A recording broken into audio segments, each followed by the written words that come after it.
So in this video we are going to discuss about the new chapter, that is chapter number 7, that is work, power and energy. So in this video we are going to discuss about the detailed introduction of work, what is it, formula, SI unit, everything.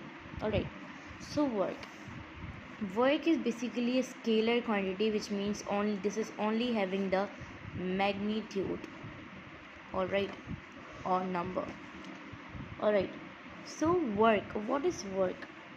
Work is the dot product of force and displacement.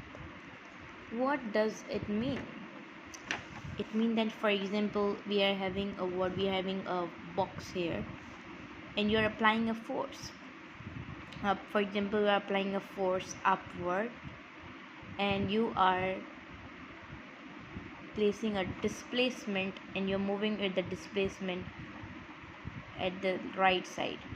So it's a force and you're in the displacement. So work is basically where you are applying a force as well as displacement, that will called as a work. So work is a dot product. We can write as W is equal to the F dot D, force and displacement. And if we remove the dot, so the dot product is the cos FD cos theta. This is the formula of the work. Alright, so this one formula is applicable on the uniform or the same forces. Alright, now if you want to find the SI unit, that if we talk about the W, F, the unit is the Newton, and D we are having the meter. This means Newton into meter is equal to what? Is equal to the joule. So joule is what? Joule is the SI unit of the work. Alright, work is the mechanical energy to transfer. Alright, and if we talk about you will see that the work is having the joule unit and the energy also having the joule. Then what's the difference between energy and the work? So work is a mechanical energy. Alright, and if you talk about the energy, that is the non-mechanical. Alright, so work depend upon three factors. First, that will be the force, there will be the displacement, and there should be the angle. Force and displacement we have discussed. Now let's talk about the angle. If the angle is 0, so the work will be maximum. How? For example, I'm having a box and I'm applying force into the right side and the work into the right side. These are parallel, so parallel will be equal to the 0. So the angle which is equal to the 0, which means the work will be what? Work will be the maximum. If the angle is 90, for example, I'm having the box and the force I'm applying at the upward side, and I'm covering a distant displacement on the right side. So it is a perpendicular, which means 90 degree. So theta is equal to the 90 degree, which means, as you guys all know, the theta is equal to 90 degree cos theta. If we talk about, so 90 degree, that is equal to what? That is equal to the 0.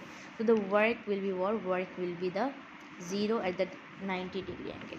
And if we talk about, if the theta is 60 degrees, so the work will be half. Alright, and if the theta is 180 or 270, which means that the work will be negative. How? For example, I'm having a box, I'm applying the force in the right direction and the displacement covering in the left direction. You can take the example of the left. For example, you are in the left. Alright, and you're moving upward, and the force is the gravitational force is pulling downward, which means this is the opposite force. So the angle will be what? Angle will be negative. So the cos 180 is equal to what? Is equal to the -1. You can see that here the work is negative. So at both angle the work will be what? Work will be the negative. Alright, if the theta is 45 degree angle, which means that the force and the displacement will be what? Will be the constant. Alright, which means that at this angle the work will show the similarities with the like the torque and the work will show what? Work will show the similarities. Alright, so this was about the little bit introduction about the work. This is the part 1. Little bit more introduction is remaining that we are going to discuss in the next video. That will be also related to the work. Then we are going to discuss about the power and the energy.